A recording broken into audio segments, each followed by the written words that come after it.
สบายดีทุกท่านและก็สบายดีปีใหม่พร้อมเนาะมื้อนี้พอดีเป็นมือปีใหม่เนาะเป็นมือขึ้นปีใหม่ที่ว่าถ้าตามปกติแล้วที่ว่าบ่มีเหตุการณ์คือในปัจจุบันนี้ก็แม่นเป็นมือที่ว่าชาวพุทธทั้งหลายแม่นได้ไป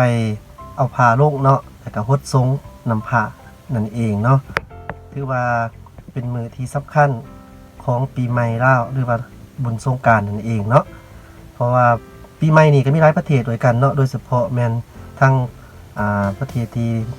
นับถือศาสนาพุทธก็ล้วนแล้วแต่ว่าก็มีประเพณีแบบนี้เช่นเดียวกันเนาะและก็คนลาวอยู่หลายๆประเทศเขาเจ้าก็มีการดินบุญปีใหม่แบบนี้เช่นกันเนาะฉะนั้นปีนี้ก็ได้จะค่อนข้างว่าง่วมเหงาพอสมควรเนาะเพราะว่าทาง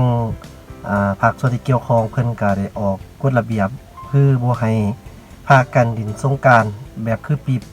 ผ่านๆมาเนาะซึ่งมันจะเฮ็ดให้มีความเสี่ยงในการติดเชื้อพยาธินั่นเอง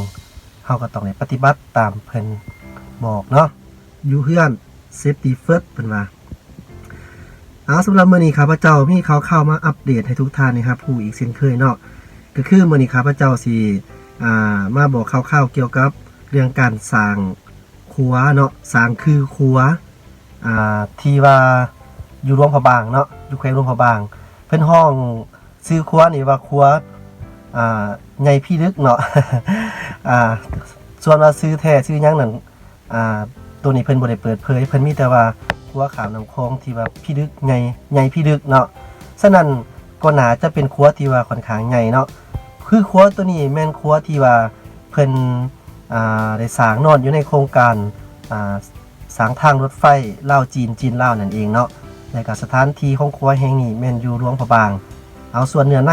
จะเป็นอะไรนั้นเฮาลองมาฟังเบิ่งนำกันเนาะ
เพราะว่าสิใส่ครัวแห่งนี้ในการให้รถไฟแล่นขามครัวเนาะเพื่อว่าจะมายังหานครหลวงเวียงจันทน์คือว่าเป็นการสร้างครัวที่ว่ามีความละเอียดอ่อนเนาะเพราะว่าเป็นการสร้างครัวที่ว่ามี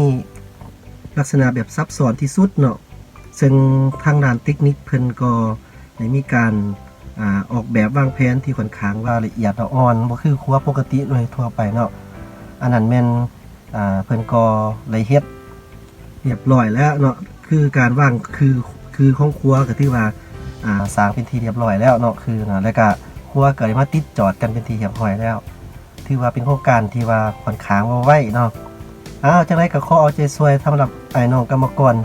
ที่ยังปฏิบัติหน้าที่เวียกงานอยู่เนาะเพื่อว่าจังได๋ก็ให้มัน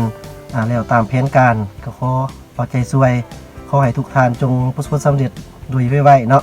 แล้วก็อย่าใช้ปัญญามาเบียดเบียนเท่านั้นกันเนาะสบายดีปีใหม่เด้อทุกท่าน สบายดีปีใหม่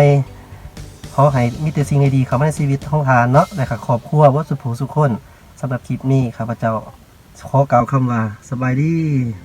ปีใหม่